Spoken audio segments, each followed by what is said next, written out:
Hello, everyone. Welcome to this building session on getting from here to there, setting the stage on energy storage needs and challenges. This is a panel session where we'll have several questions for a great group of panelists here. And I'd like to introduce them. I'll introduce myself first and introduce the panel, and then we'll get into the questions. So I'm Jason Woods. I work at the National Renewable Energy Laboratory and do a lot of research in behind the meter thermal energy storage. I'm actually in Colorado right now, and looking out the window, it's about 15 degrees Fahrenheit or negative 10 degrees C and snowing. So I think we have a wide variety of climates probably represented on the panel and in the audience as well. I'll first introduce Claus Daniel. He's a senior fellow for sustainability at Carrier Global Corporation, where he is responsible for Carrier's sustainability and product decarbonization innovation portfolio towards commercialization. Welcome, Claus. Thank you, Jason. I appreciate it. I have it a little warmer here and it's raining. Thank you. And next is Bill Edrich. He leads the development of the commercial and industrial business unit for Sunamp as the global head of commercial and industrial, along with the company's expansion into the US and other geographies in the Americas. Welcome, Bill. Thank you very much, Jason. And today, it's as usual in Britain, wet. Thank you. Sounds good. Next is Narayanamurthy. He is the program director for the emerging technologies team in the Building Technologies Office at the US Department of Energy. He recently made the transition there from EPRI. Welcome, Ram. Thank you, Jason, and thank you to all the panelists. Good morning, good afternoon, and probably good evening to many of you too. So happy to be here. Thank you, Jason. Thanks. And next is Piette. She's a senior scientist and director of the Building Technology and Urban Systems Division at Lawrence Berkeley National Lab.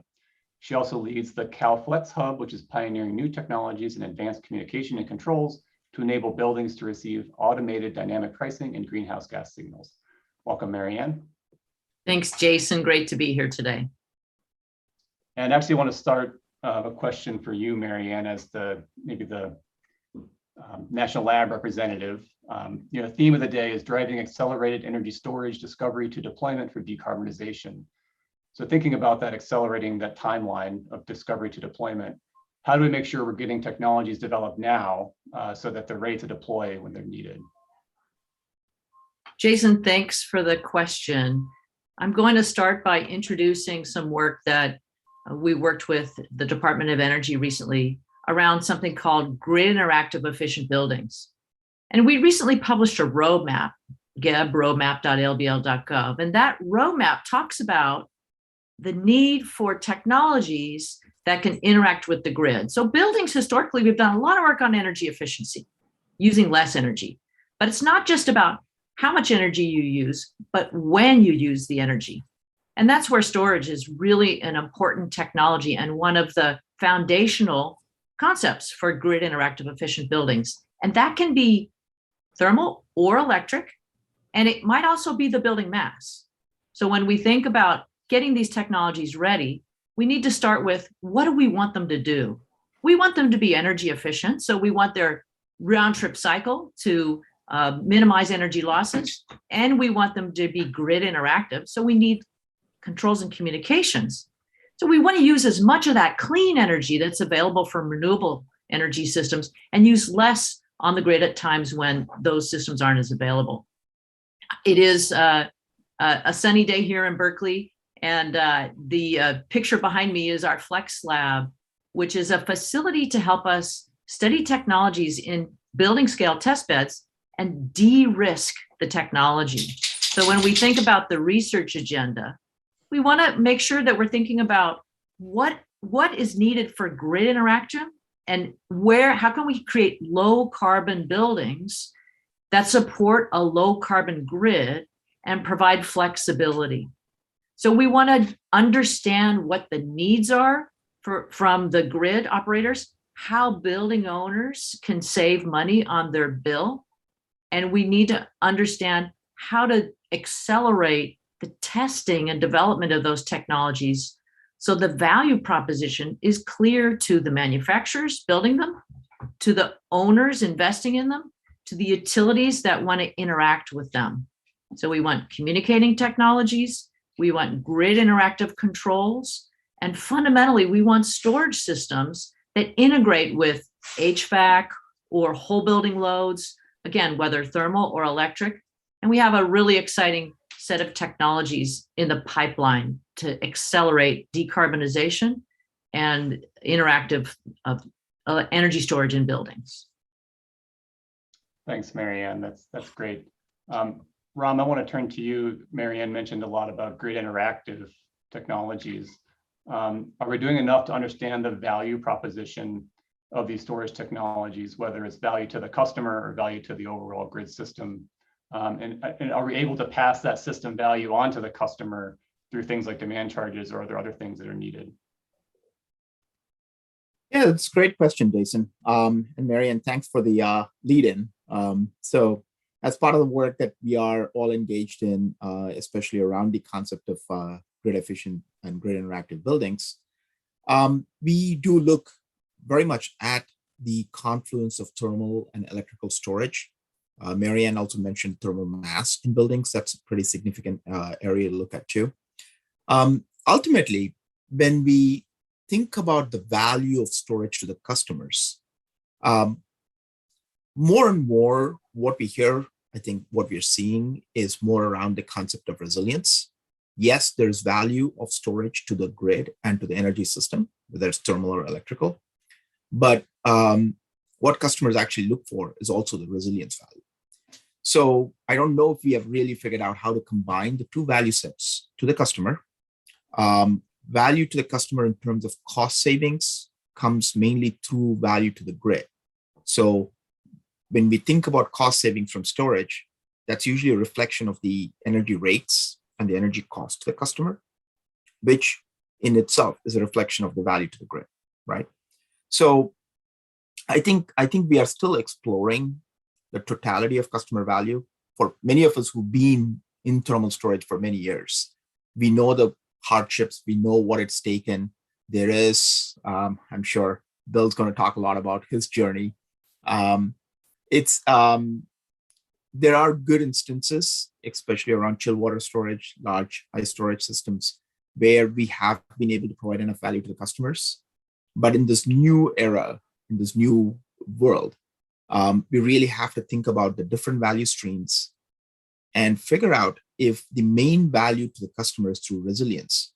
Are we providing a more of a discretionary luxury product versus something that's actually going to deliver value to all the customers together?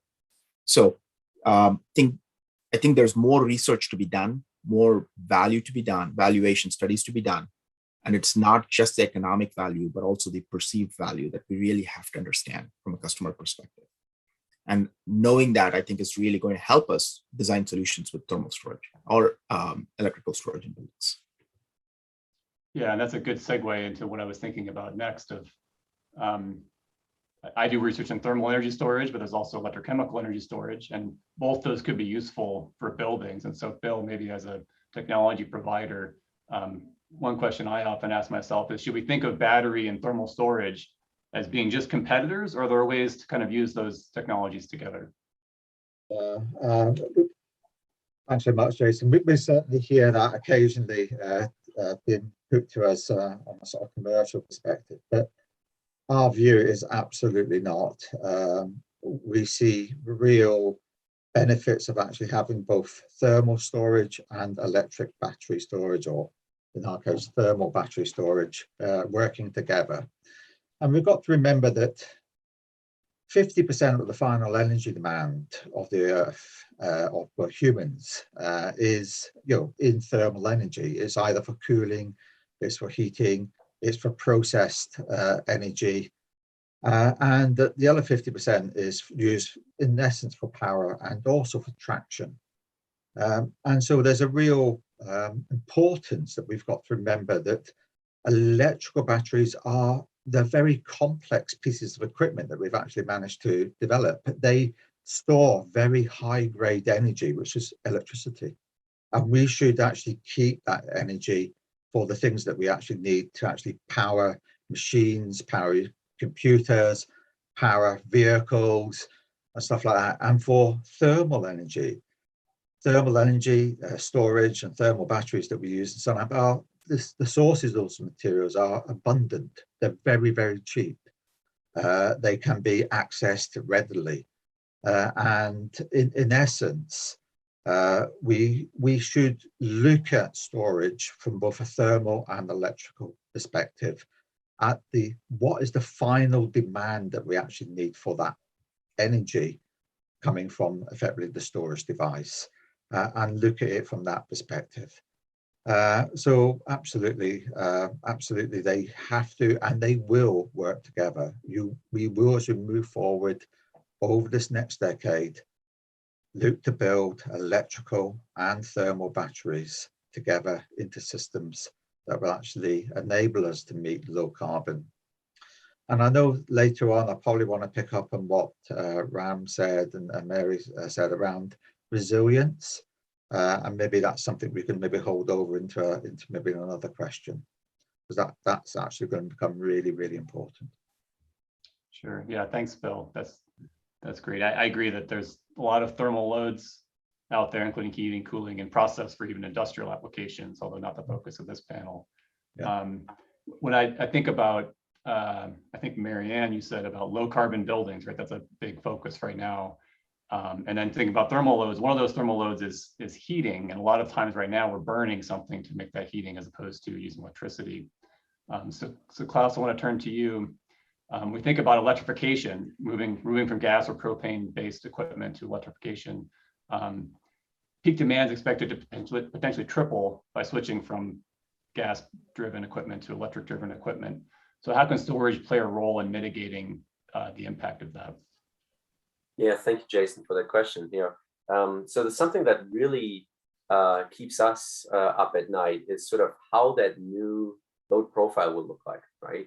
From a cooling perspective, in the past, we're all used to this, to the duck curve, where we have certain high demand cooling occurring at certain times, and it's not fully aligned off, particularly when you paired with renewables, when we have maximum availability of electricity. So that creates all of these different issues on there. On the heating side, it's slightly different because we believe that between commercial and residential heating, there is going to be a slight split.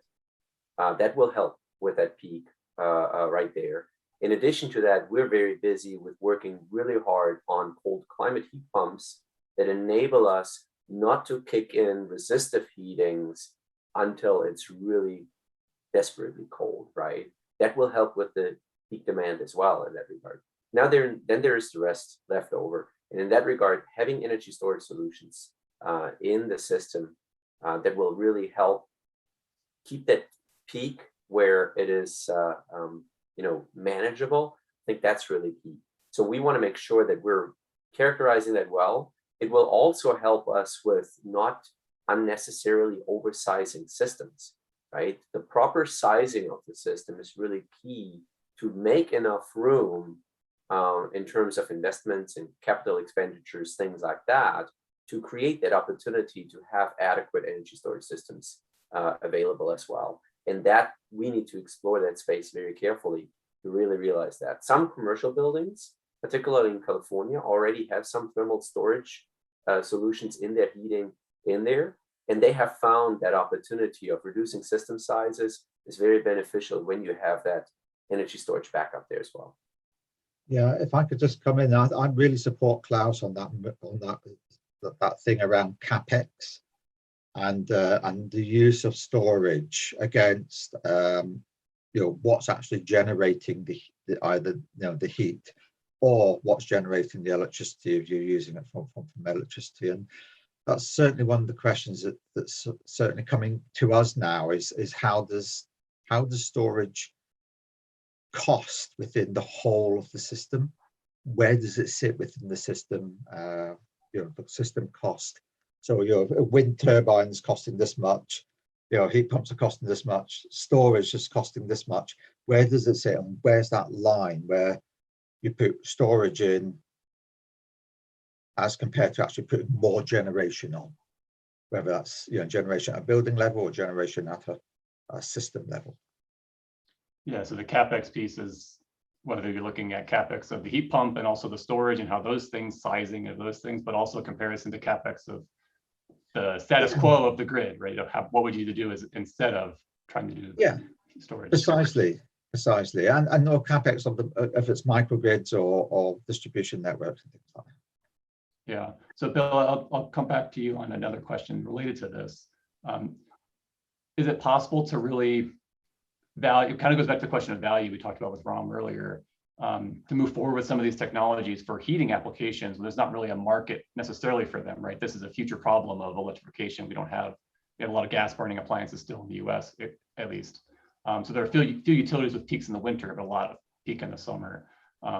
So is it possible to kind of move these technologies forward before we have the problem? Yeah, and I think value proposition. We're certainly seeing that, and that's why we're, in essence, we're coming to the US, because actually, as a country, I think you're probably quite leading an element of that. They really sort of understand thermal energy very, very well. But for us, it's never about the technology, really. It's about the business models, and there's a real split incentive here where a homeowner goes and puts something in that can be flexed on the grid. But actually, the benefits of that arrive and derive to the grid, and not to the individual owner. And so, how you actually arrange that business model becomes really important. And I don't think anywhere that we've seen anywhere in the world yet where they've yet really managed to get that sorted yet. But I think, Jason, it will come, and it will come much, much faster than we think now, because we're getting real. I think there's a geopolitical landscape which we're seeing now at a global level that will actually push it. That comes to the resilience question that was sort of raised, and the resilience questions that Ram certainly talked about. But yeah, for us, it's not about technologies, it's about the speed that we can bring those new business models to monetize the investment. Yeah, maybe I could follow up on that, what Bill was saying. Particularly, I like the idea. I think we're all looking right now. What does energy security mean, right? And the geopolitical implications we're seeing right now on there. And electrification, the interesting thing, inherently allows you to use more local sources, right? In that regard, on the commercial side, we're currently already seeing some low-tech water-sensible storage solutions being utilized. And to what Bill said in terms of where's the monetary incentive here, right? In more commercial solutions, we're seeing this where essentially peak demand charges are coming in trade of a much lower electricity rate. We don't see that in residential yet. These higher high-tech solutions like phase change materials or so, they will probably get more benefit in the future as these demand charges become more dominant, as the problem becomes more dominant. On the residential side, the issue right now that the peak utility rate structure is just not there to create any benefit to the homeowner. If those things would change, the whole incentive structure changes, and then we would probably see much more demand of high technology energy storage solutions. But then that goes to Mary's issue that she raised with regards to the controls, and that becomes really, really important. Yeah. That's right. Yeah, I want to go there next, actually. Reminder to the audience that if you have questions that you want to ask the panelists about things we've talked about already or other topics related to buildings and energy storage, please feel free to put those in the system you're in, and we can answer those questions at the end. But turning to controls, you talked earlier also, Bill, about how electrochemical and thermal storage potentially could, quote unquote, work together. And that kind of goes to control. So Marianne, are the control technologies ready to kind of handle that situation? Do we go online, just download a driver and then plug it in and everything works great? Or are there still challenges in the space? And if so, what are those challenges? Yeah, so I think let's start with what we have today. We do have things like smart thermostats that can pre-cool. And those smart thermostats are doing things that are shifting load using the mass. And then we have things like solar plus storage. So some homeowners are getting photovoltaics and some sort of electric battery.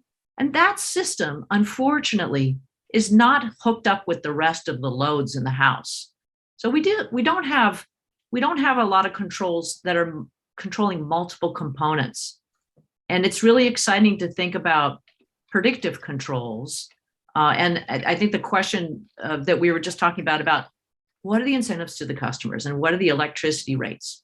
And we do need electricity rates that are reflecting the real-time system conditions.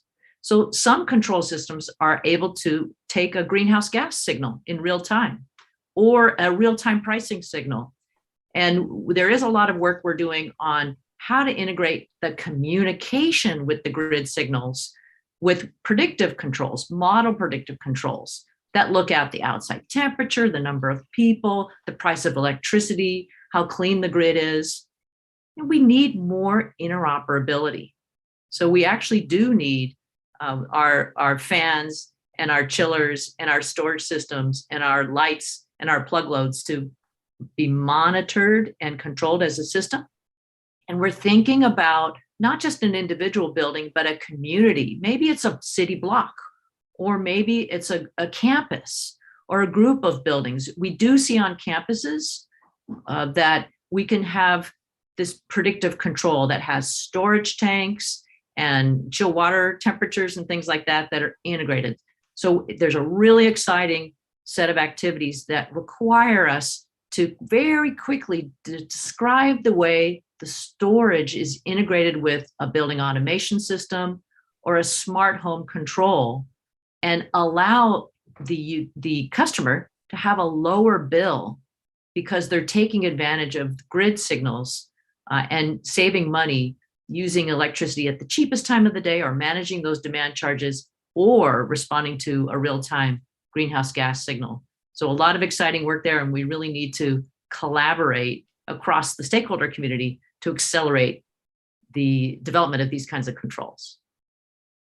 Yeah, great. Thanks, Marianne. Bill, yeah, that was good point about connecting to controls. I also want to touch on another topic, which is these technologies, right? A lot of them, you mentioned smart homes, Marianne, for example, and some of these technologies like Tesla Powerwall are kind of a high-end technology. So Ram, I'll turn to you for a question here. I think of those technologies kind of high-end. So are financial incentive programs the way to get those to the broader community, underrepresented groups, or are there ways to design the technologies, from a engineering point of view, tailoring them to different populations to make sure we're making the right technologies for the broad population? It's a good question, Jason, because I know, there's a lot of effort, especially for some of us who live in Northern California with what's going on with the wildfire situation, et cetera, that there's a lot of focus on this resilience, especially towards low-income and affordable housing communities. But I think there's some significant barriers in terms of addressing affordable housing and many customer segments with the way we approach battery storage, especially.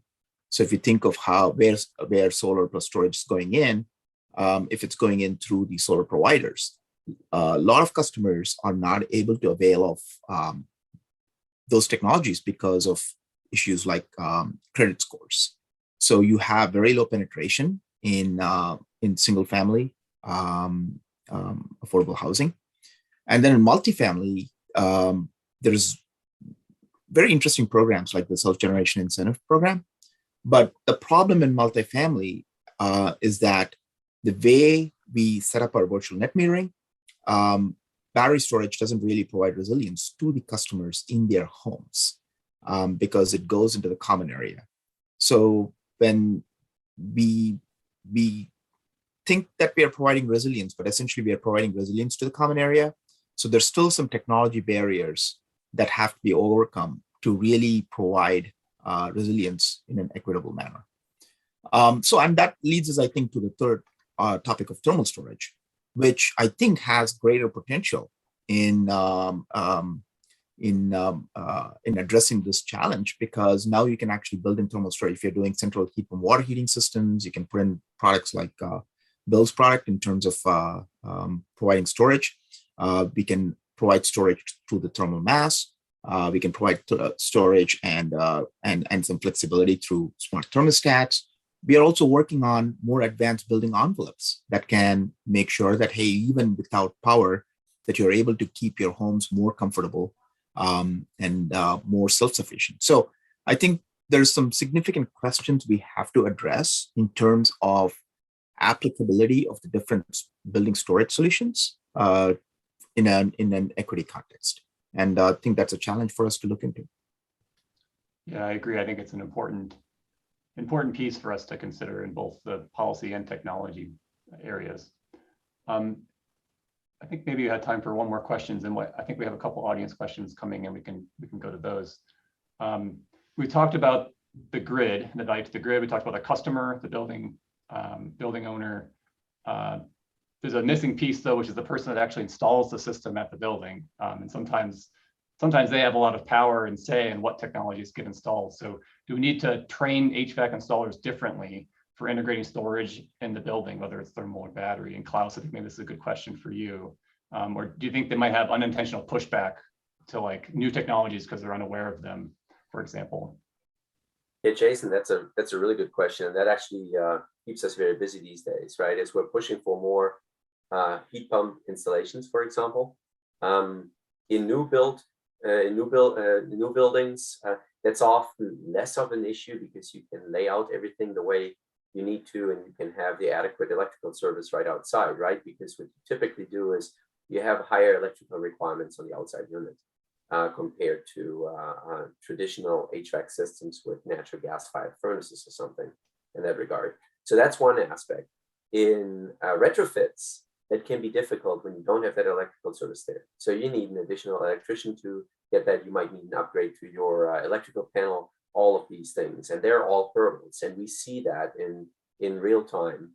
In addition to that, most homeowners are not changing out their systems when they feel like there's an opportunity for getting a higher efficient or a longer or new technologies or something. Most people replace them when they're in an emergency situation and either heat or cool fails.